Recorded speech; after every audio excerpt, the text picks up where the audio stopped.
back to the back to the bank today. Running it back to the back to the back to the back to the back.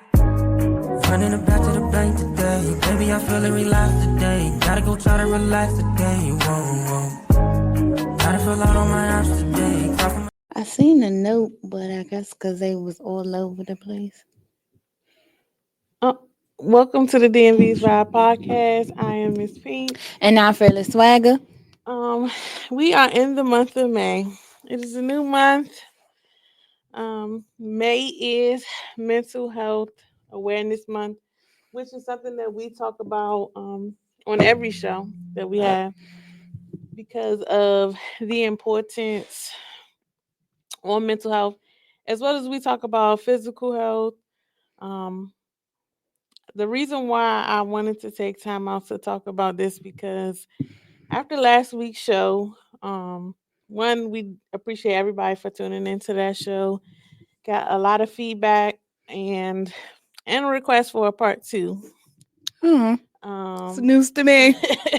it was a request for a part two because they felt like we were still kind of surface level with the conversation. We didn't get into details about certain things. But the mental health aspect behind it and how important it is to have a community regardless of what you've been through, whether it's um, a trauma that was unforeseen, whether it was a generational trauma that was passed on to you or something from society. It's just important to make sure that you have the best kind of people around you. Because just because you're friends with people doesn't always mean that you should be surrounded by them when you're trying to heal from something. Especially when people do trauma bond. So people do become friends based on the trauma that they've experienced. And sometimes that trauma bond isn't healthy. And also sometimes when one person in the friendship actually starts to heal from that trauma or starts to better themselves uh despite that trauma, then that can actually cause friction in the friendship because now y'all no longer share that trauma bond that y'all once shared at one point in time. So. Yes, I definitely experienced that in several friendships. A lot of people didn't understand that when I went away to Texas, I learned or discovered another version of myself.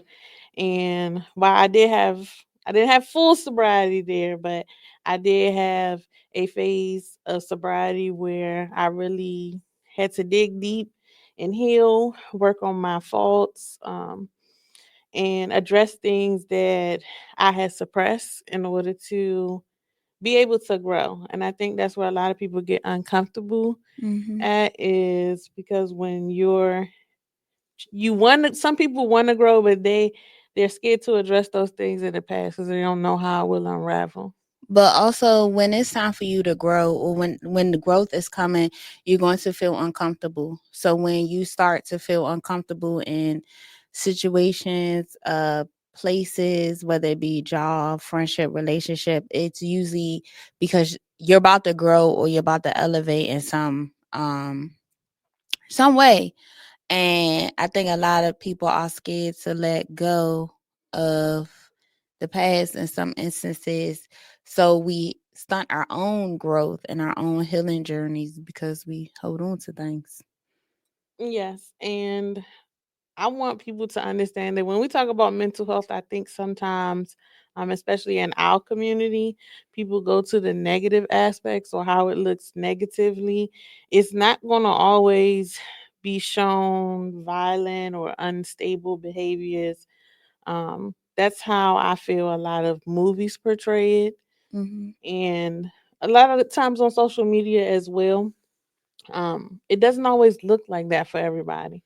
Depression looks different on different people.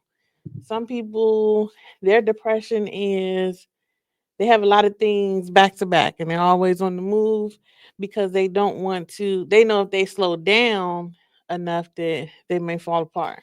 That's functioning there are a lot of people who are functional depressive people, so they're really they're still able to function, but they're actually really depressed. And I feel like that our generation, I think millennials actually suffer with that a lot, because we're always like, we were the ones that taught that you needed to do these things. You always had to do this, that, and the third. And some of us are always going, and we never take time to sit down and to rest. And then when you finally do, that's when, everything hits you. um and so then that's sometimes when you really tend to fall into a deeper depression, because now it's like, okay, now I'm sitting here, I have nothing to do, and now I have to basically sit in all of the things or the feelings and emotions that I've been feeling or suppressing or trying to run from. And some people don't know how to be alone. And it's also like a level of avoidance, and not trying to really take accountability, because whether we realize it or not, in some situations, it can be avoided. It's something that we could have did differently, but it's not something to beat yourself up about.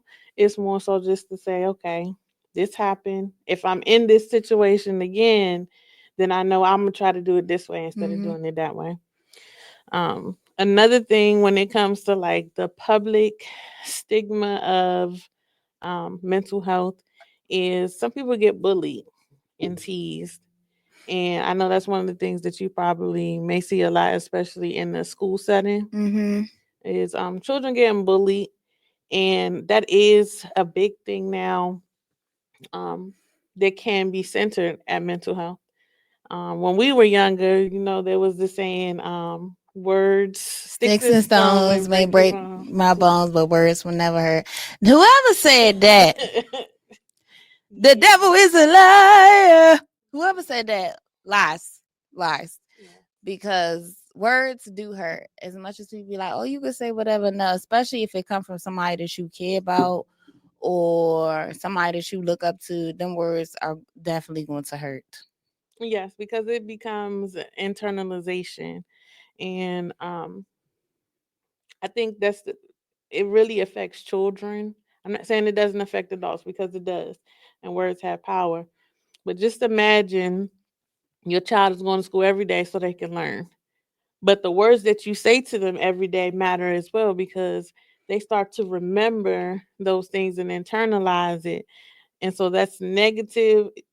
That negative energy can become a cloud that continues with them throughout life.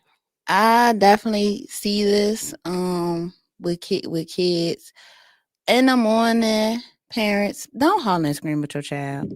Please don't, because then they come into the school with that energy, and then they carrying that energy the rest of the day. The same way that, we wake up in the morning, why you so loud? Why you Yes, they feel that too when you hollering and screaming at them before they go to school. And definitely watch the words that you say. Like, I've definitely seen this with kids. They definitely have come to me and said like some of the stuff that their mothers or fathers have said to them. Especially if it's like maybe their grades are slipping or something, like calling them dumb and calling them stupid.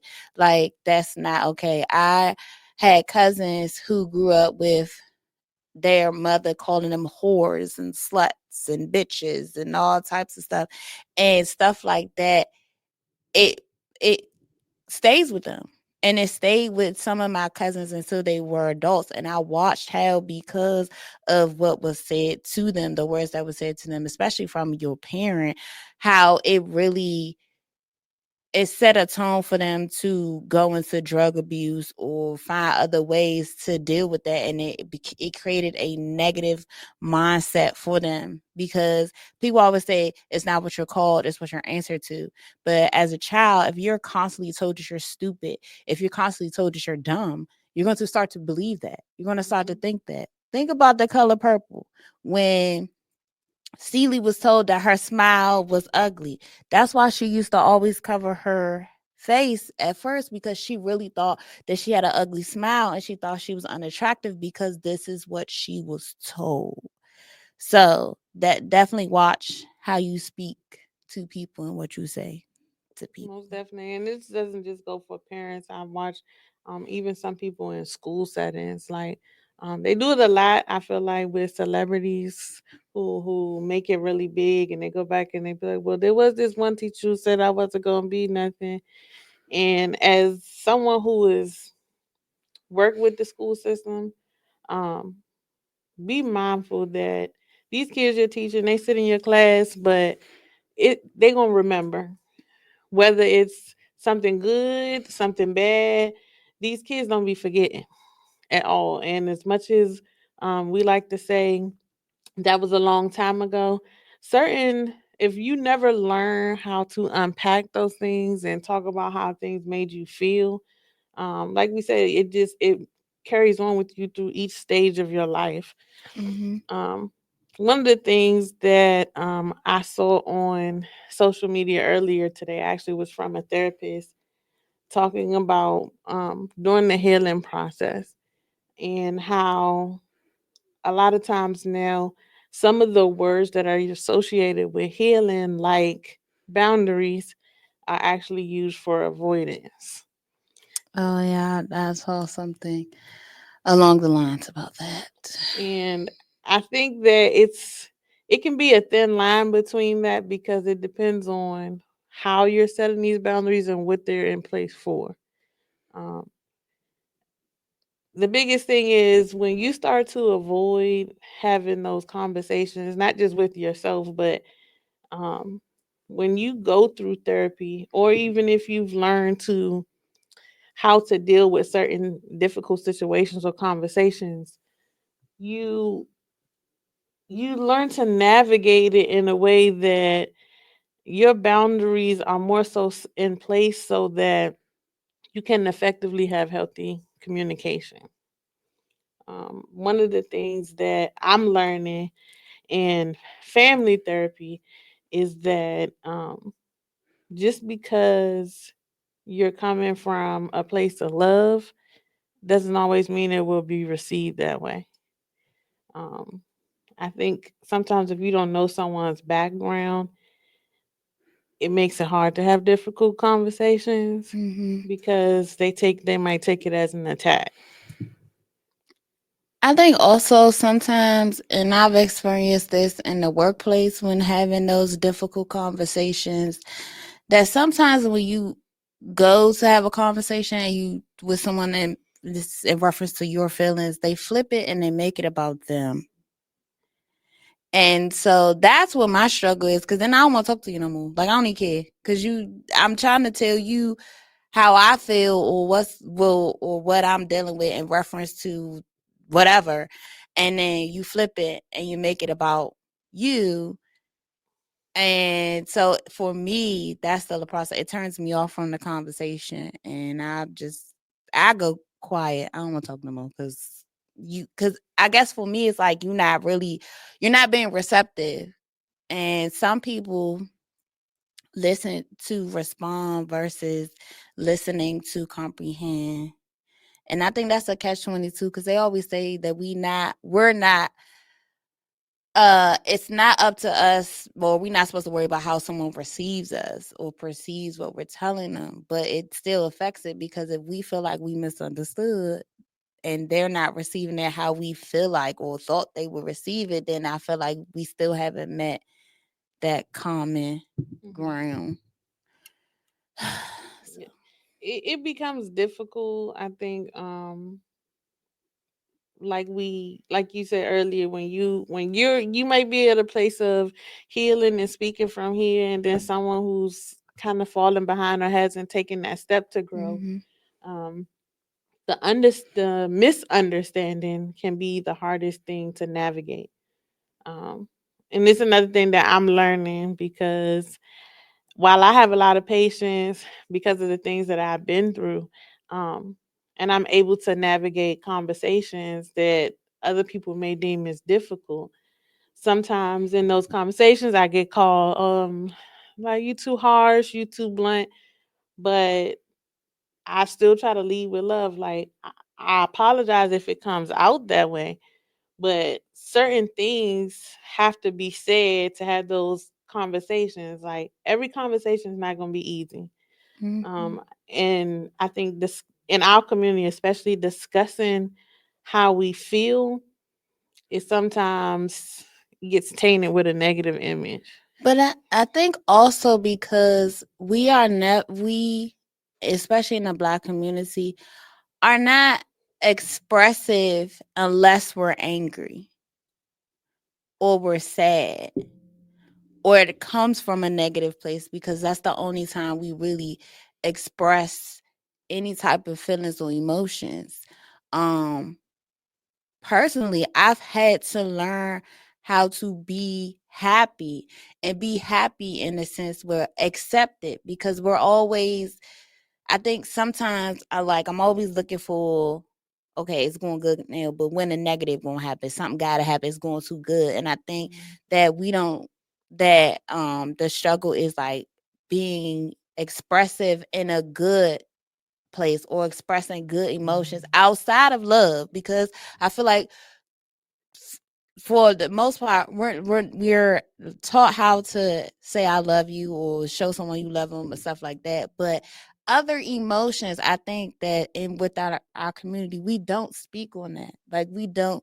Like I tell the kids all the time, it's more to life than being happy, mad, and sad. Okay, we experience an abundance of emotions, and I think we're not taught those different emotions and being able to express those. Like your anger may only be anxiety. It may not even be that you're angry. You may not even be sad. It could be another emotion or something that you're feeling, but we're always taught, or we're always seeing, when we see people express themselves, especially amongst us, it's always in a negative way, because we're always, it's either we angry or we happy. Like it's no other emotions or anything that I feel like that we talk about Mm-hmm. or go over, even in our community, even with kids. So And I see a lot of Black women get called angry, and I don't think that it's talked about enough that a lot of it's not anger. I think it's frustration, it really be. being tired of certain things. I was on TikTok last night and I saw a lot of people in the DMV are familiar with Donnie P, and she was just talking about like dating in this area, and like you could see it, like she was just like exhausted.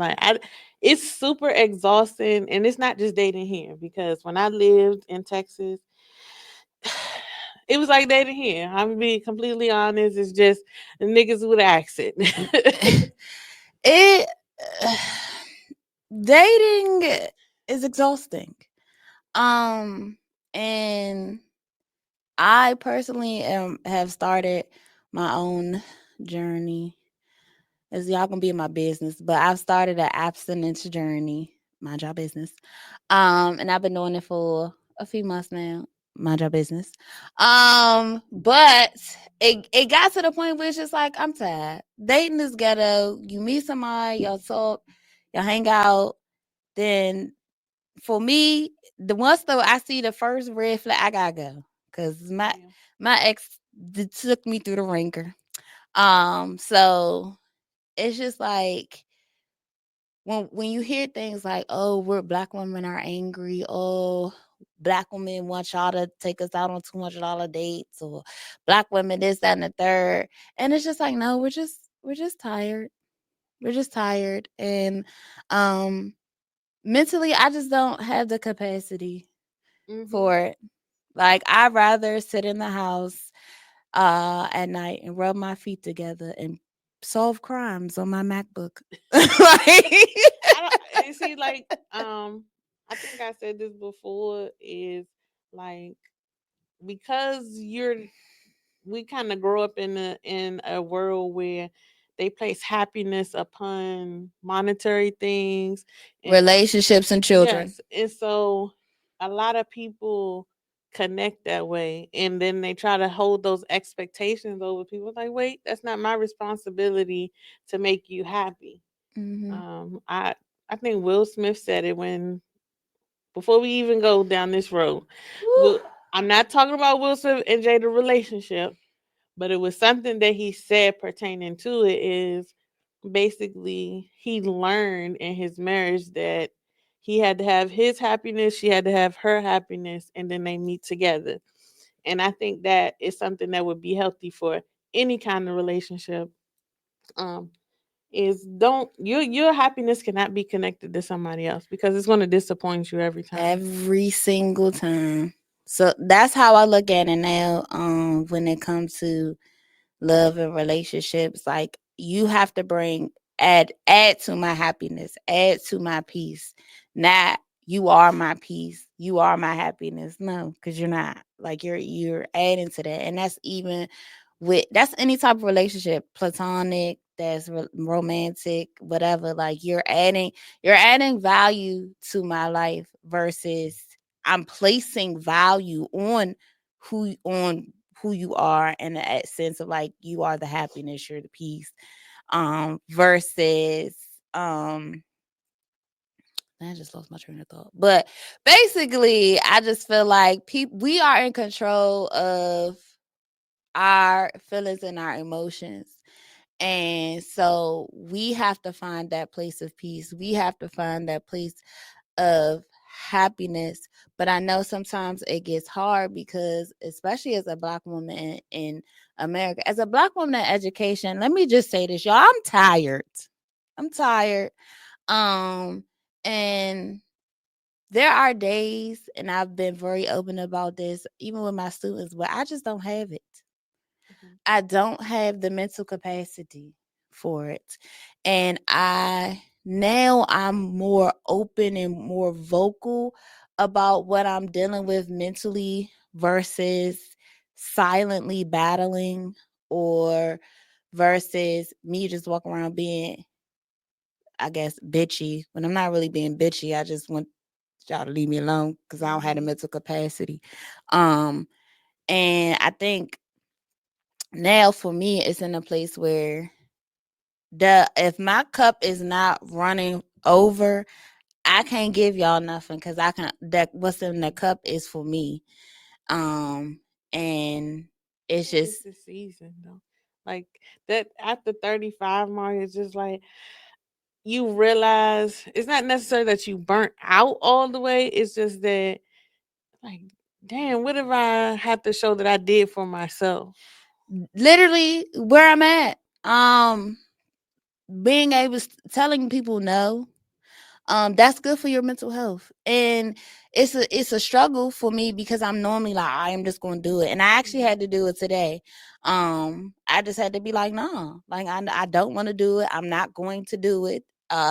This particular situation, I told them it causes me anxiety anyway, so I really truly hate doing it, but I do it because it was something that I was supposed to do. But it gets to the point where um y'all burn out good people.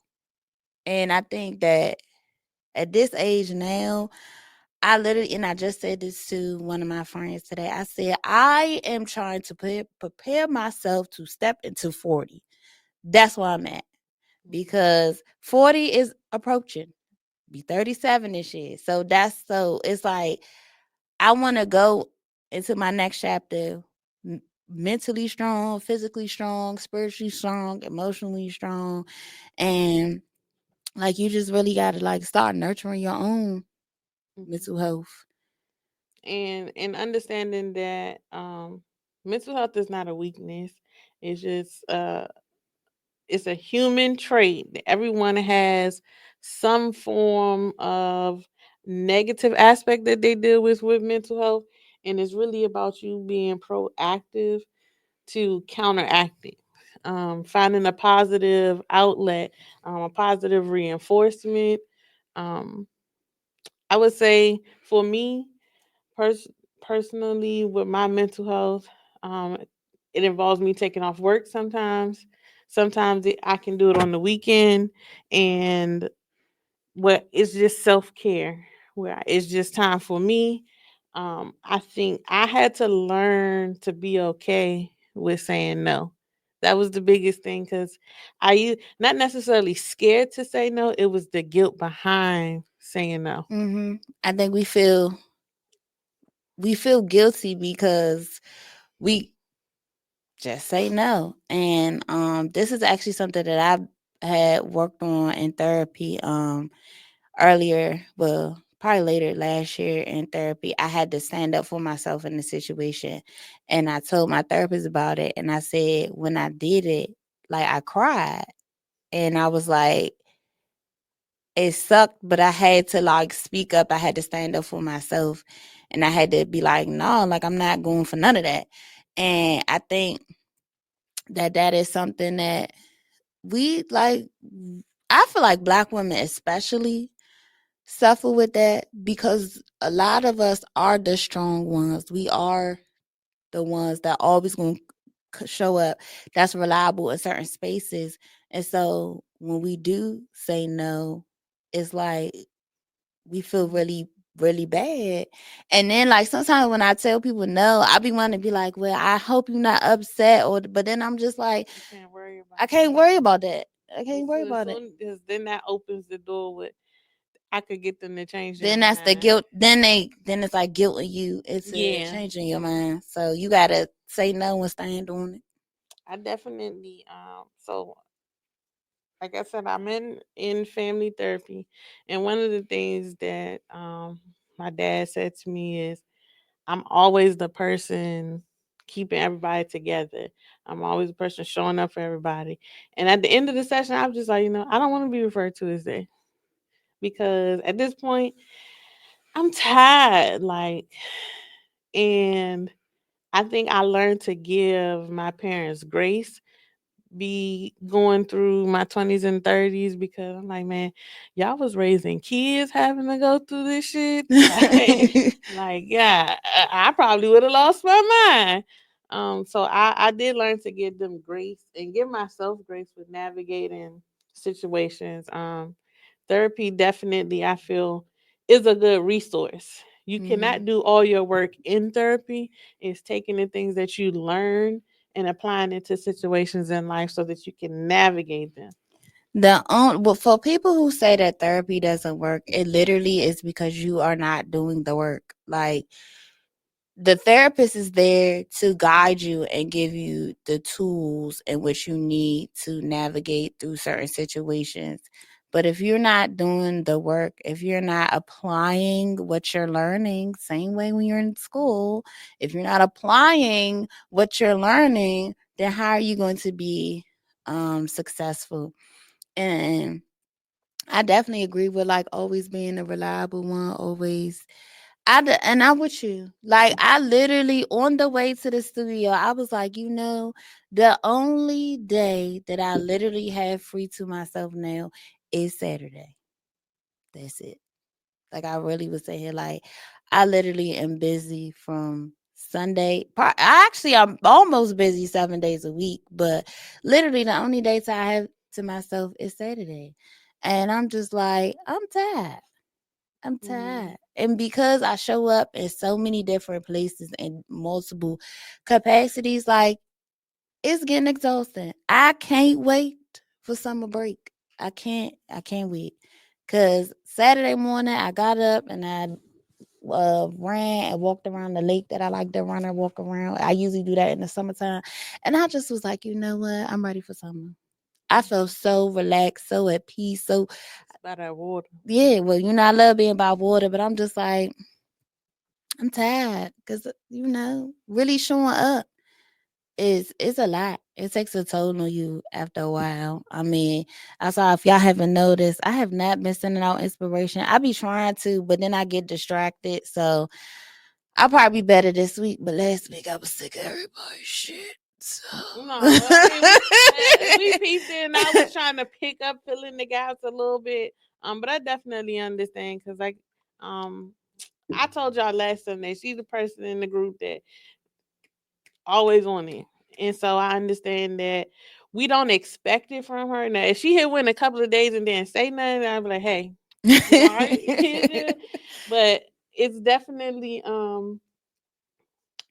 noticing, I would say in friend groups is noticing when someone Mhm. is having a moment or sometimes we have to stop being like so self-focused, especially if we have friendships that we know um there's growth there where both people are growing and we support each other. I think sometimes it's important to, okay, take a minute. Okay, I'm gonna check on myself first, but also still the people that you care about. Mm-hmm. Um, I did want to go through just a couple of questions, and so one of the questions is, when did mental health first become a personal topic for you?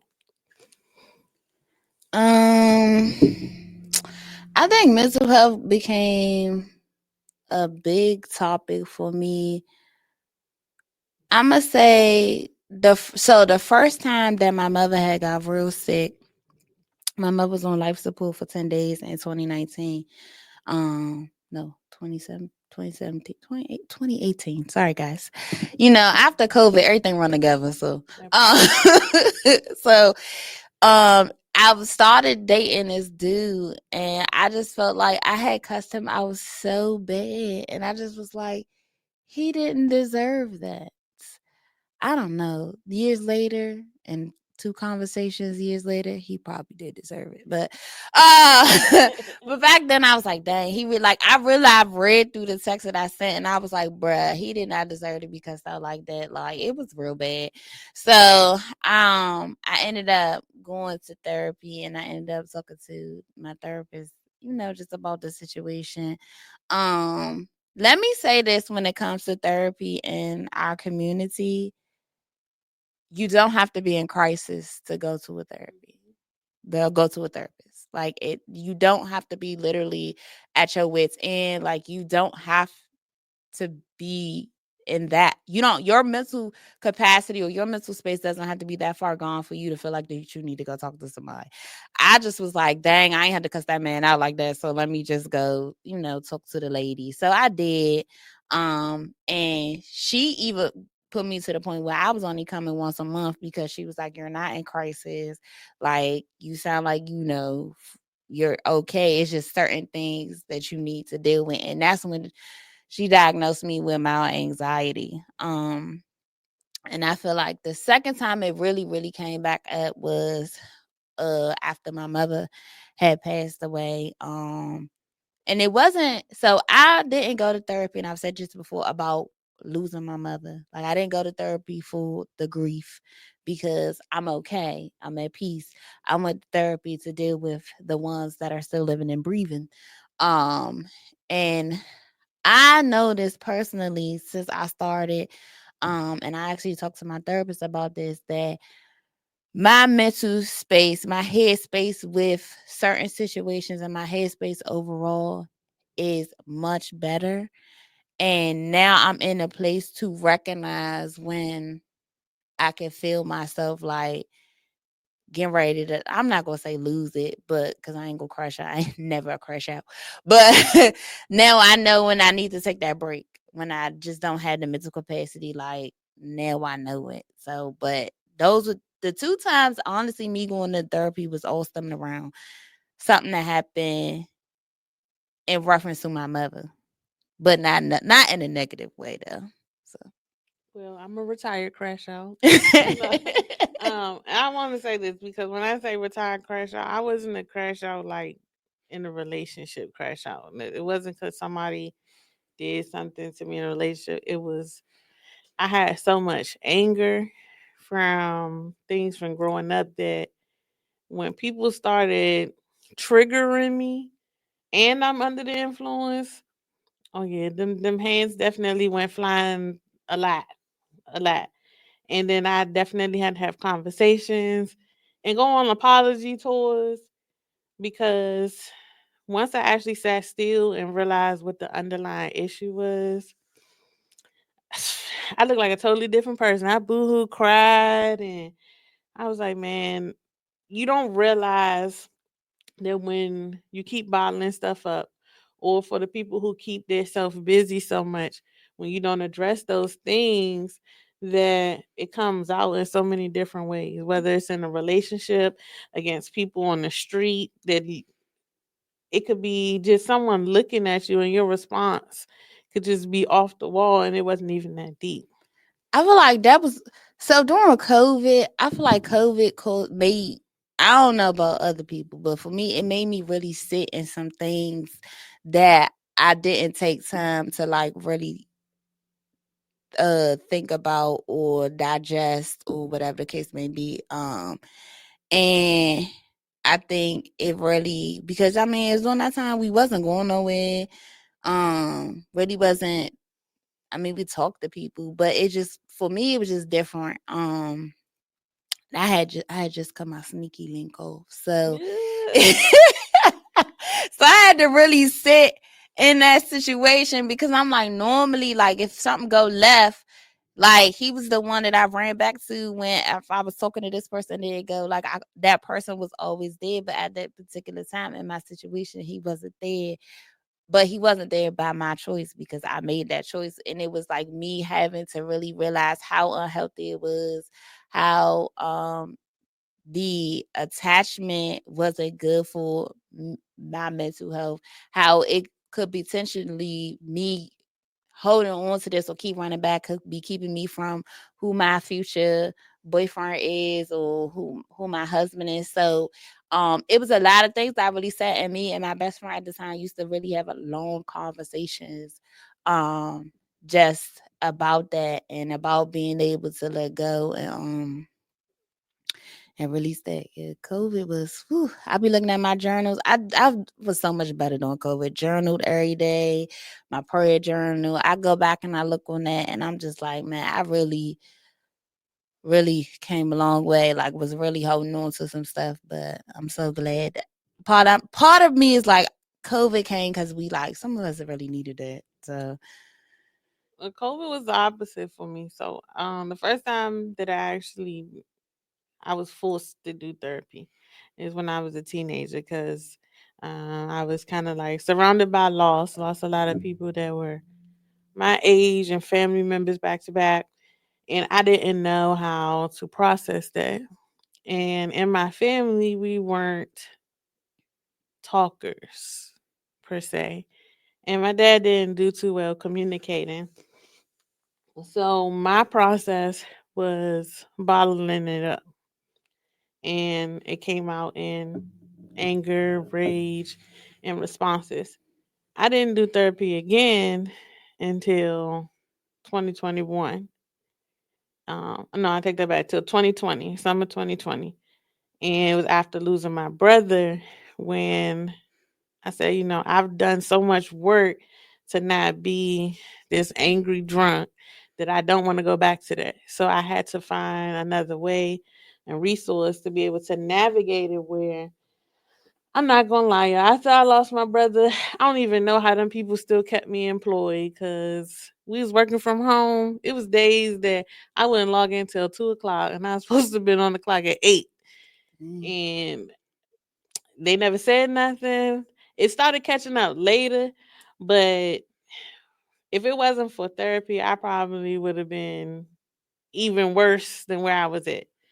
And so taking the initiative myself felt different than being forced into therapy. mm. Is and it's okay to be lost, or if you're struggling, don't take struggling as you're failing. Take struggling as, okay, I need to figure out what my next step is. Um, the biggest thing is identifying it and understanding that it's okay. It's okay to not be okay. The biggest thing is having someone to reach out to. Sometimes it's easier to talk to a stranger than it is someone you know. That's why I went to therapy because I said I wanted to talk to somebody who did not know me, that was not going to advise me based on what they think I was going to do or should do based on what they've already known about me. So that's part of the reason why I wanted to go to therapy, because I'm like, I don't want to talk to y'all. Y'all know me. What do you think was a turning point where you decided to, um, I would say, speak up for yourself in all spaces? Um, I think honestly after last school year, because um I realized, and this is just me in general, like I literally don't say no. Like I literally show up to everybody for everybody, all that. Even at work, I never took days off. I would come to school sick. I would do or whatever it was. But after last school year, like I realized like I got if I'm doing all the work at therapy to where I'm able to speak up for myself in other spaces, like it's time for me to just be able to speak up for myself all in all places. And I realized that once I really started speaking up for myself, that it made me feel better because I wasn't holding on to how I felt. Now, if you receive it well or whatever, that's on you. But I look at it like I said what I needed to say, and how you receive it, that's up to you. But being able to speak up in all spaces has helped me navigate life a little bit easier. Being able to speak up at work, um, in most situations. Like there are still situations where, oh, I will be addressing some. But I just have to find the correct way to address it, especially as a black woman in education who wants to bring up racial disparities. But that's a whole nother story for another day. Um, for me, I would have to say it was a generational thing. My grandmother and dad come from a different time, and I think my dad took a lot of things that he got from his parents into parenting, and for me, it didn't allow me a space to be able to speak up. So once I got to a certain age, I really had to learn how to do it in a respectful way. I'm not Mm-hmm. gonna lie, because in high school, I probably did it in a lot of disrespectful ways. But in my 20s, it took relationships to go south for me to really be able to navigate it the correct way. Where I had to really stand my ground against people in your family who still look at you like a little kid, and you having to set boundaries and have conversations like, listen, I love you and I want you to be a part of my life, but if our conversations are only going to be this and this, or you're not going to allow me to express myself, then we don't have to talk. I think that's a struggle within the black community, period, is baby boomer parents, maybe Gen X, seeing us as adults. And I had to actually get myself out of that mindset too, because I'm like, I'm doing certain things, but I'm like, girl, you grown. Like you grown, big. And it's like you're an adult. So you could do whatever you could say with it, not whatever as in whatever, y'all get it. But you know what I'm saying? You're an adult. So you pay all your own bills, you carry your own weight. So yes, you are able to do certain things, and people just gonna feel how they feel. But a lot of elders don't want to see us as adults, but we grown. At all. And, some of the things, like, I felt bad because it was like, I don't want to talk to my grandmother that way or my dad that way. But conversation had to be had for us to grow to where we are now. So it was um, a tough learning experience, but it was definitely well worth it. So I want to talk a little bit about what therapy is not. Therapy is not the place to me, and it's just my personal opinion, but it's not the place to go and get a cheerleader. Meaning you only telling your version Mm-hmm. of the story, and you're not giving the whole scenario, the whole truth. Like the only way it's going to help you is if you be completely transparent. I think a lot of times people get honesty and transparency confused. We had X who talked about it briefly last week. Like transparency is basically you offering the information as opposed to someone asking you a question and you giving them the honest answer. Mm-hmm. And I think therapy is a place where you have to unpack everything. Ask the questions, ask yourself questions. Um, it's okay to say that you need help in some areas. Like, no matter how old you get, it's always going to be something to learn. And I really wish that the generations before us will actually listen sometimes to the things that the generations after them had to say, because I think they could learn as well. But you gotta want to learn those things. Like, I'm very transparent and very open about being in therapy. Like, I make jokes, but I be dead serious when I be like, "You're probably in my therapy notes." Yes, probably. Half of my workplace is probably in my therapy notes. If I ever talk to you or we dated, you're in my therapy notes. So it's like, I'm very open, and I ask questions, because I therapy is it's about growth. So I tell things from all different angles, and then I ask questions like, oh, well, should I have said it this way, or should I have said it that way? Or I actually have read text messages that people have sent me, and asked like for guidance, or like, how am I supposed to take this, or how should I respond to that? But so when you go to therapy, like, you really really have to be open and honest, and then also be honest with yourself in reference to, like, same way Pink said, you got to treat these therapies like you do these hoes. When you all run through them until you find the right one.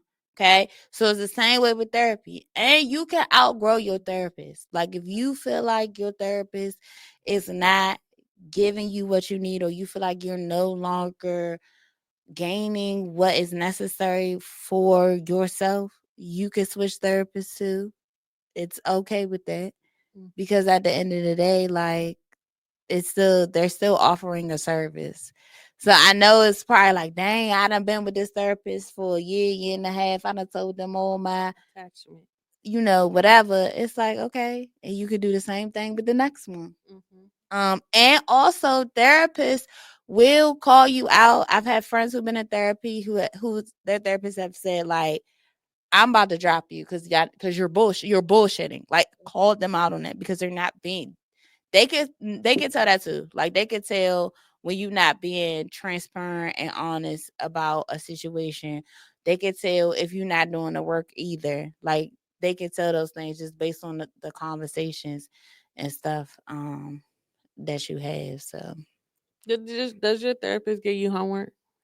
when I haven't had homework in a while, but yeah, she gave me homework. I'm one was to journal more, and I need to get back on that. And then when it was a conversation that I was told that, so it was a conversation that was had about me and with family, and I had went to her about a conversation, and so she basically gave me the homework about um confronting my family member about how I feel or whatever.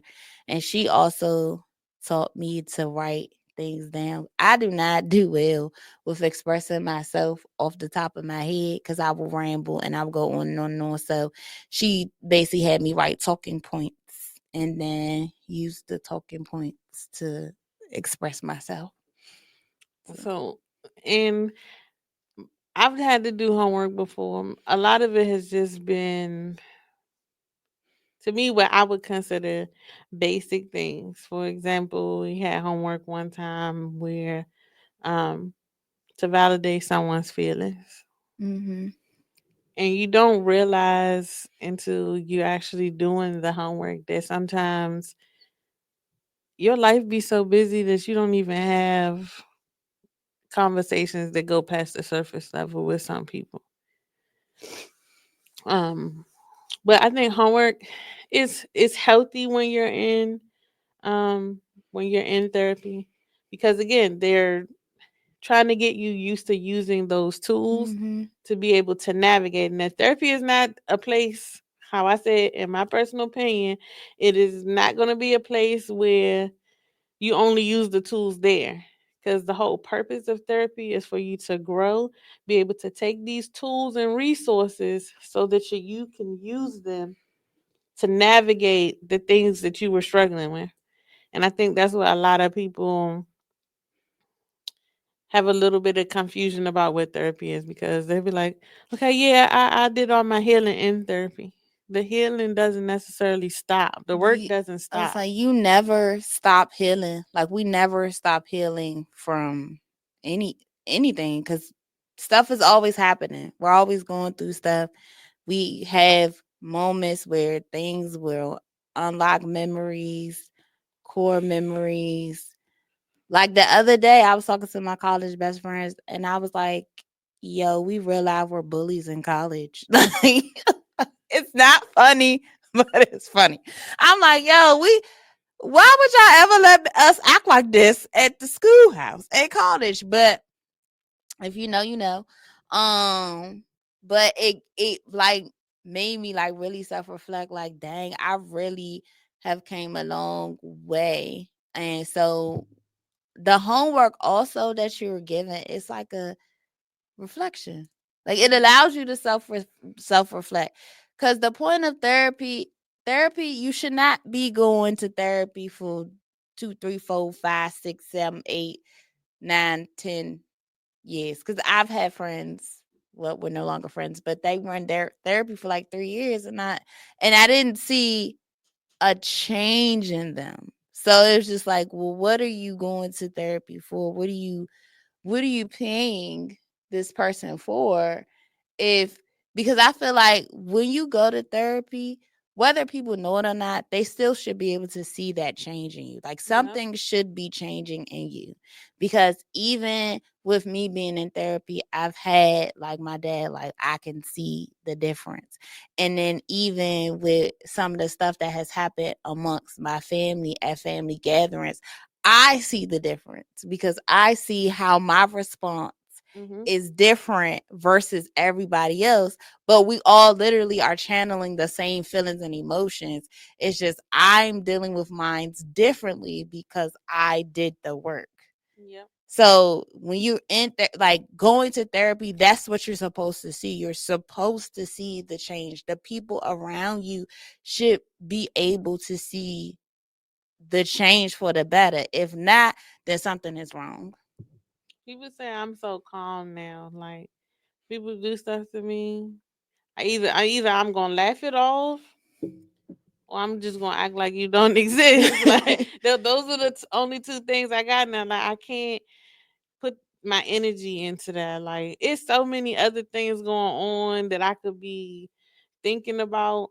And so to allow someone's words, actions, whatever, to take me to a place where if the old me was to unravel, like I know where I'm gonna take it. So I try my best on a daily to keep my energy here. Whatever tries to distract me, um, tries to disturb my peace, I gotta let it go. I think the only thing that really make me mad now is driving on the highway. Listen. That's it. Driving on the highway is the Whew. biggest thing. The That Ultima drivers, hey, the hey, Virginia hey, hey, tags. hey. I'm just saying, the Ultima drivers, the Virginia tags, the Sonata drivers. Um, y'all all right? Y'all all right? All right. Just Hey, as an Ultima driver, I ain't gonna lie. Some of y'all do be pissing me off. Like, are y'all all right? our cars is not meant to be racing down Route 5. That's all Just I want to say. the Ultima drivers, with the furry steering wheels, pink steering wheels, and glitter, whatever. Y'all okay? I be a little concerned. Y'all just be driving. Don't even be looking. They don't. And I don't know. Maybe it's the glitter or the fur around the the steering wheel, but I don't know. I was coming back from, I'm gonna say up yonder because Frederick far as hell, y'all. But I was coming back from Frederick yesterday, and the way that people was driving on 95, I understand why some people don't ever want to drive again in life. Listen, I can't wait, dear future husband. I can't wait to be the passenger princess. Cause baby, I'm tired. I'm tired. That's why I just whew, when dating a man that don't have a car is not for the weak, baby. Cause I to the point I was like, Lord, if you want me to be an Uber driver, just say that. At this point, the Lord got jokes for something. I guess he think I work at the rehab center. I mean, one more alcohol and I'm gonna lose my mind. Ooh, child. Yeah. So I do want to challenge everyone, especially this month, to create a safe space for whether it's a family, friend, co-worker, your neighbor, to be able to talk. So many things fall under mental health, depression, anxiety, um, and people have so many different outlets that they try to use to cope with them. And some of those coping mechanisms are not healthy. So just be mindful, be compassionate, and listen. If someone chooses you to talk to, do not take that for advantage. Please give them the time. If you don't have the time or you don't have the capacity at that moment, be honest with them. Yes, please say that. Cause I know sometimes people will call you and dump or vent. And I did that one time before and I literally apologized and then he was an asshole like literally 10 hours later. And I was like, you know what? Fuck you. But anyway, but definitely like ask your friends like, do you have the capacity for this or can I just talk to you? Because sometimes your friends may not have the mental capacity to handle your whatever drama or whatever you have going on because they have their own stuff going on. And I know for me, I'm an empath. So I literally take on everybody's feelings and emotions around me. I feel people energies and stuff very, very different all the time.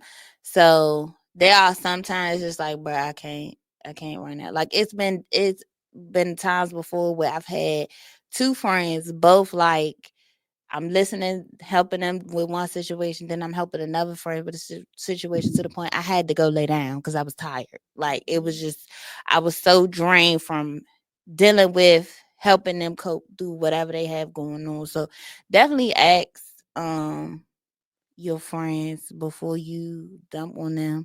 Thank you to my village that allows me to vent and call them my brother, my brothers, all three of them. My uncle. Those are definitely four people that I definitely, if I need to vent, I could call and vent to them, say whatever it is, and just keep it moving. And then also sometimes I just will record a voice memo, and it's just me. If it's nobody available, it's me venting, letting it out. So, Mm-hmm. all right. Um, Definitely find what I call a safe person or safe space. I mean, there's even hotlines if you don't feel comfortable talking to the people that are closest to you. Because sometimes when you say words like, I'm tired, I'm over it, I'm ready to give up, the people around you will go into panic mode. Yes, everybody's not really ready to check out when they say those words. Now, I do challenge y'all to listen though sometimes and ask questions. When you ask questions, you get better clarity on what people actually mean. Like, what do you mean when you say that? Like, what is like?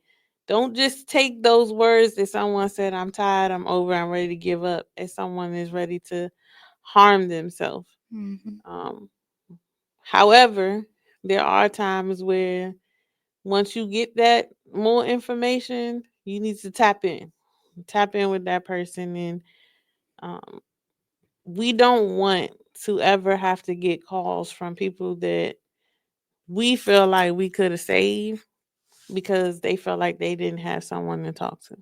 I definitely as y'all know, Damo has talked about his best friend Pimp, and Pimp committed suicide.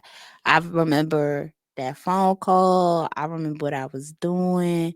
Like, I could not believe it. And um I think that you just really got like really hone in on people, and sometimes you gotta let people know that you love them and you care about them. Mhm. That's the one thing that honestly I do cherish now, especially as I'm older, especially with my friendships and my village. Like, we literally tell each other that we love each other all the time. um I tell my friends that I love them every day. Um, my brother Mike, me and Mike will tell each other we love each other. We talk every day, even if it's just that. Damo randomly text me. He be like, "I just want to let you know I love you, sis." My dad will text me on throughout the day, or text me just to be like, "Love you." So definitely, you need to do more of that with your friends and your family, and Mhm. also, ladies. Listen. Ladies, listen. Listen. Ladies, listen. When that man, especially that black man, comes to you and vents to you and talks to you about what is going on in his life and is vulnerable with you, do not throw that up in that man's face. Ladies, I'm talking to the ladies. Please stop doing that, because it makes it harder. Dating is already ass. It makes it harder for women that really are safe spaces, that really will talk to that man, that really will make sure that man is okay and never throw that up in his face. Don't do that, y'all.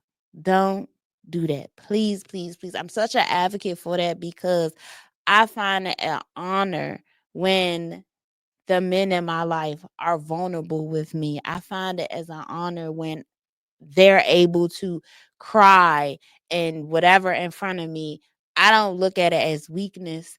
I don't look at it as, oh, this nigga solved this.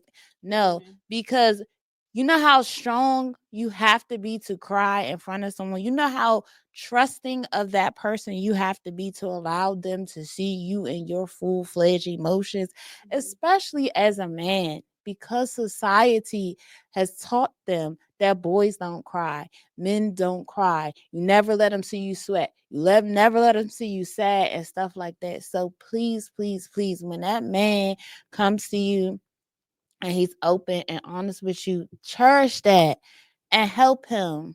And don't end up using it as a weapon. Not a weapon. It don't mean you gotta. If the situation's over, you go tell their business. Like, take it seriously because there's so many people who don't express themselves. And you have people like, for example, I'm just gonna say the actor Robin Williams, who literally made the world laugh. Seemed like he had such a sad life to take his own. So just be mindful again of the words that you use, the space that you're creating. Mm-hmm. Take accountability and take the initiative. Like, some of y'all shouldn't be dating right now. Y'all should just be focused on working on Whew, yourself. that part. That some of y'all who have never truly been by yourself, and when I say be by yourself, I mean really by yourself. I mean phone dry, nobody texting, calling you, whatever. Y'all, some of y'all truly, truly, truly need that, because you need to heal. Because when you go from relationship to relationship to relationship, you're not doing anything but leaving a trail of brokenness, because you break every person that you deal with, or you cause some type of negative something in that situation. Mhm. So that's why it's really really important that if you know you just not ready to be out there and about you know you can't be vulnerable, you know you can't be open with a person, you know you can't be emotionally available, because a lot of people are emotionally unavailable and they don't realize it. I've had a friend who went to therapy who said she thought she was emotionally available until she realized she was actually more emotionally unavailable than she was actually available. Mhm. So you need to really take that time, man. Heal in between relationships.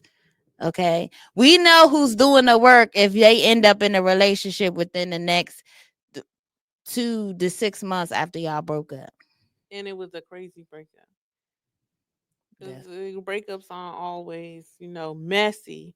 At the same time, you definitely just want to take that time. I feel Mm-hmm. like when you take time to evaluate or self reflect in between those, it also helps you avoid rebounds or repeating that pattern. And I think that's what it is. I think a lot the rebounds is what is really like the biggest issue, because you sometimes people try to fill that void, and you're not gonna fill that void until you sit down and figure out what it is.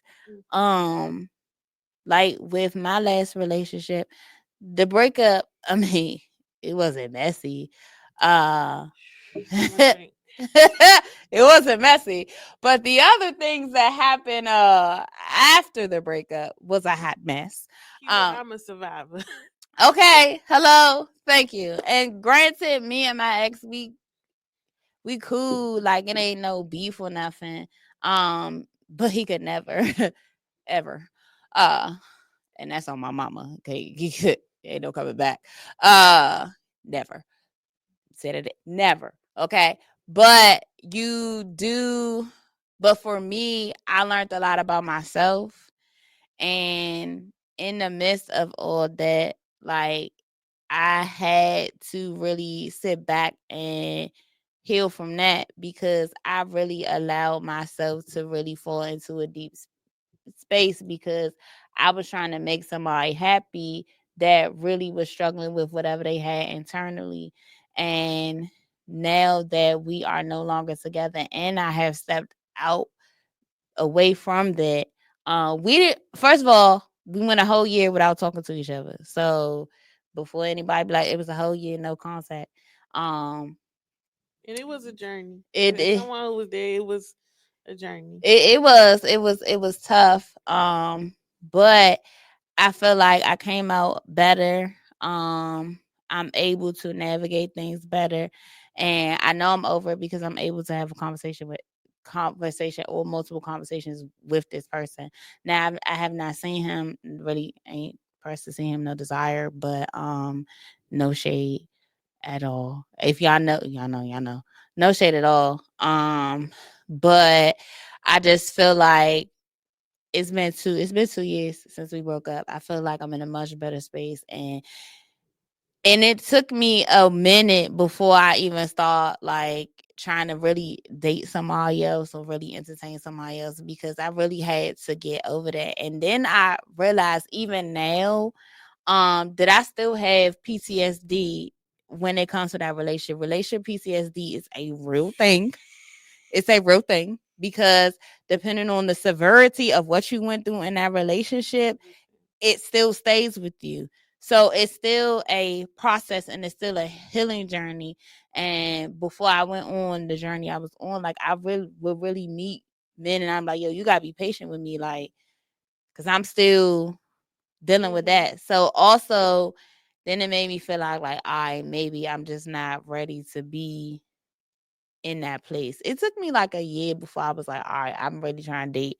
So they tried. Now I don't want to anymore. So,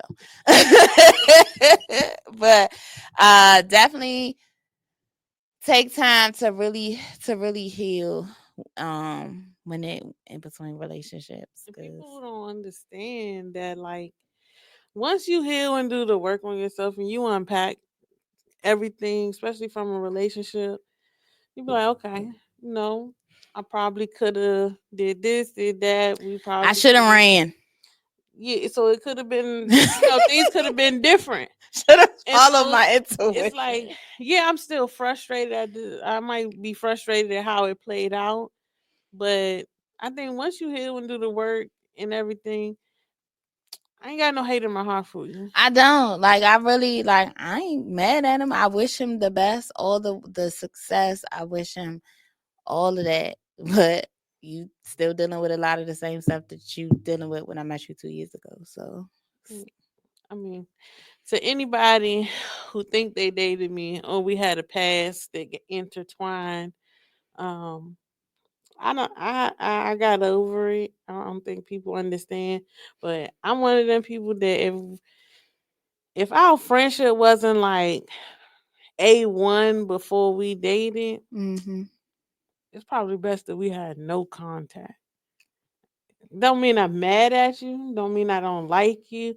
I can wish the best for you, but I don't want to be triggered by you because it's I'm definitely changing my number when I get married. Like I've already said that. Like yeah, I don't want to be triggered by it. And people don't understand like triggers is not for other people to like I can't tell somebody to dance around my trigger. That's something I gotta be in control of. And that's why I for certain situations like nah, no contact, don't we ain't got nothing to talk about ever again. But I'm not mad. Just you no longer have access to see, hear, nothing about that's me. really what it is. I think sometimes people forget like just because I forgive you don't doesn't mean you have access Right. to me. And forgiveness not even for you, it's for me. The forgiveness is for me to move on. And so that's really what it was like in my last relationship. I had to forgive myself for allowing a lot of the stuff that I did allow. And then I forgave him and I told him I forgive you. Because I realized where a lot of the Mhm. stuff stemmed from. So I'm like, I ain't about to walk around with ain't no malice or anger in my heart. Like Yeah, that first year was hard though. I definitely had a lot of anger. Like if I run into this nigga, you better hope I'm not behind the wheel. But but I definitely did learn a lot about myself, and it took me. I had to sit down and have real conversations with my dad. Like when I'm in tears. I'm like, I mean, I hate to point a finger at you, but it was a lot of things I realized in our relationship that played out in my relationship with that person. Yes, that was the reason part of the reason why I went back to therapy because I felt like I saw elements of my father in my relationships, but not the good aspects, the negative aspects. And so since then I feel like I'm able to navigate things a little bit better.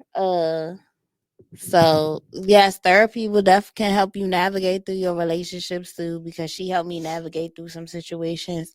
Um, I'm saying situations like it was a whole lot, but she helped me navigate through one with somebody that I don't even know what we was doing, but they and whatever towards the end of last year, which he is part of the reason why I was just like, I think I need to take a break from the dating world.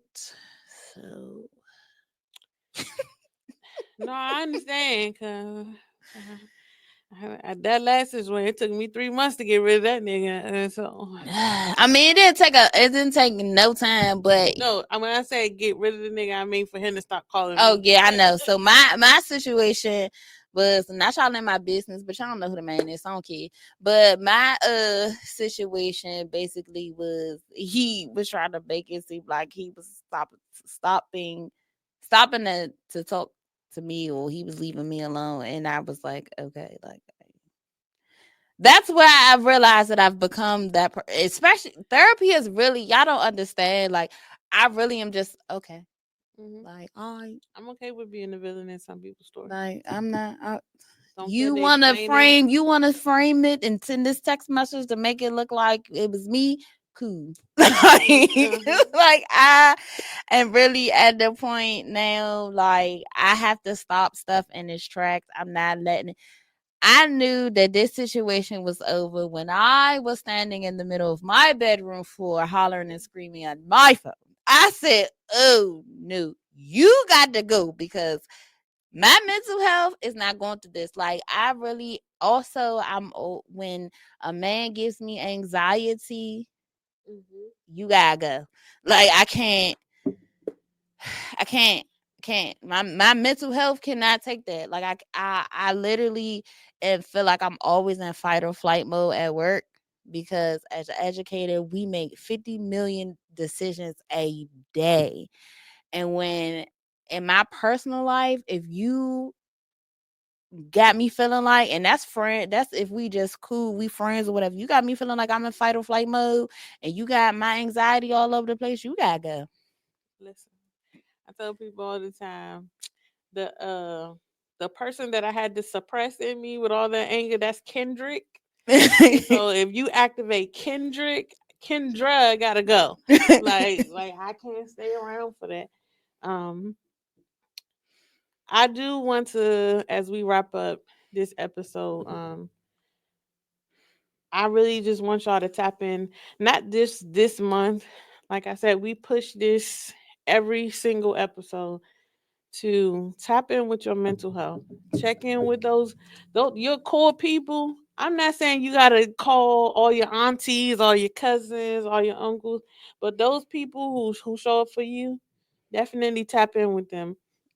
It only takes a couple of seconds to say, how are you doing? Are you really okay? Because Mhm. by nature, we say, yeah, I'm good. Like that's a normal answer. But say no, how are you really doing? Like, did you have a rough week? Are you having a good day, a bad day, or off day? Take it a step further. Before I let Phyllis do her final thoughts and words of encouragement, I do want to shout out two businesses, black owned, right here in the DMV at the National Harbor. What I did not know was that the Brass Tap was black owned. That was something I learned myself. As well as, so the Brass Tap, I believe, is, I think that's on the first row of restaurants, but it is at the National Harbor. Also, the Mahogany Bookstore, two black owned businesses right at the National Harbor that y'all should go check out. Um, Fearless. I'm gonna let you go, and y'all, at home, don't get emotional because I know she about to make me a little bit emotional. Okay. Okay. So this for my words today, I kind of just wanted to talk about coping with grief on Mother's Day. As we all know, Mother's Day is coming on Sunday, and I just wanted to talk about being as supportive of those of us are who no longer have our moms. I think that sometimes we really don't think about that. And again, we don't think about it until we're actually going through it. We all know that losing a parent is a fraternity that we all, well, most of us will join one day. And it's hard. And so I actually was just talking to Jasmine, who was on our show before our grief show, and she actually asked me how I felt about Mother's Day, and Mother's Day is coming up. And I told her, I was like, I don't know. I haven't really thought about it. Um, I do know last year I spent Mother's Day in Philly with my aunt, but if she hadn't have called me, like I really would have spent it by myself. But these are some things that you can do, like as to be supportive of your friends, but also just something that those of us who have lost a parent. So first I'm gonna start with how we could cope with our grief. So just acknowledge it. So accept your feelings, whatever they might be. I tell people all the time when it comes to anything in reference to my mother, I allow myself to feel that. So if it's something that comes up and it makes me sad or it makes me cry in that moment, I will cry. I have done it at work, sitting by my at my desk by myself, think about something, and I'll start tearing up. So I allow myself to feel those, acknowledge that you miss them, and then just remember that those memories are still there. Um, Also make some time for you. So Mother's Day may bring up many reminders and highlights of our grief. It is still important to find time for yourself to remember your mom in the way that feels right for you. So however you want to honor your mother on Mother's Day, do that. Um, I know I'm gonna go to the grave and probably put flowers down, but I don't know what I'm doing after that. I always try to, especially on her birthday, I always try to do stuff that we would do together, or on her birthday and the anniversary of her death, I always try to do stuff that we would do. So maybe do something that you and your mom would do, or something that she liked to do. Also, talk about it. Talk with loved ones about your emotions and try to be honest about what you want. Um, Talking to others who are also grieving can help you not feel as alone. So checking in on your friends who are dealing with the same thing. Like, I appreciate Jasmine asking me, because Jasmine lost her mother before I lost mine. But it still hit the same. Mother's Day is hard for me because it's always Mother's Day and my father's birthday. So I will always spend time like looking for gifts, buying stuff, like whatever it was. And with my mom, like if she was here today, she would tell you whatever that lady wanted, she got it. Whatever she asked for, whatever, like I would go out my way to do something for her. Um, and then so it's also says do something. So it's the same thing as making that time. So find a way to acknowledge your memories, visiting special places, talking about her, sharing a memory, whether you want to light a candle, plant a flower, like do something um that is going to allow you to feel how you feel and honor your mother.